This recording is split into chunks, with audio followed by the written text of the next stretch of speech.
Xenosystems Fragments. AIACC. Nickland. Narrated by Skeptical Waves. Moldbug's latest has triggered a wave of discussion by emphatically restating the long-standing thesis. America is a communist country. The supporting argument is richly multi-threaded, and I won't attempt to recapitulate it here. Its dominant flavor can be appreciated in these paragraphs. When the story of the 20th century is told in its proper, reactionary light, international communism is anything but a grievance of which Americans may complain. Rather, it's a crime for which we have yet to repent.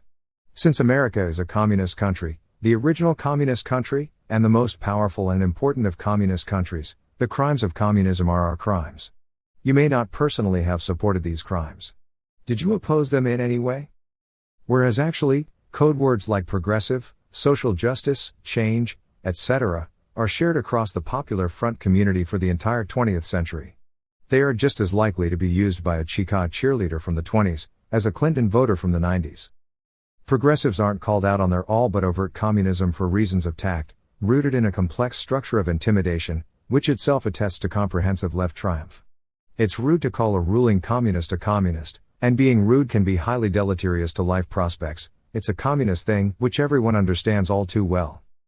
Despite all this, outside and probably won't be stepping up its counter-communist rhetoric in any obvious way, because there's a criticism of the AIACC analysis that remains unanswered, and which Moldbug seems averse to recognizing.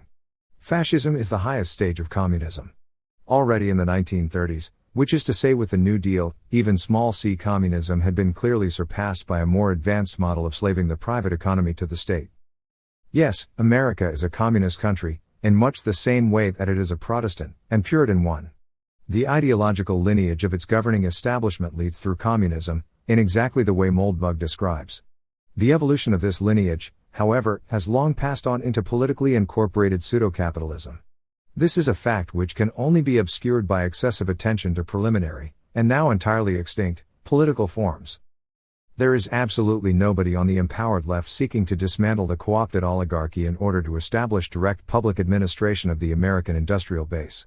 In this respect, America is no more communist than the Third Reich, and also no less.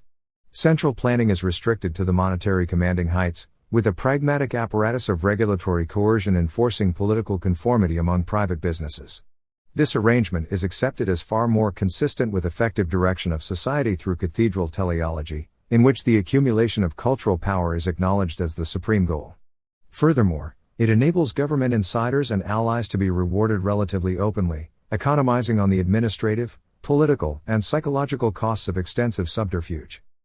Understanding that fascism is an advanced communist ideology is at least as important as recognizing AIACC, with more significant consequences, on the right as well as the left. Progressives' progress.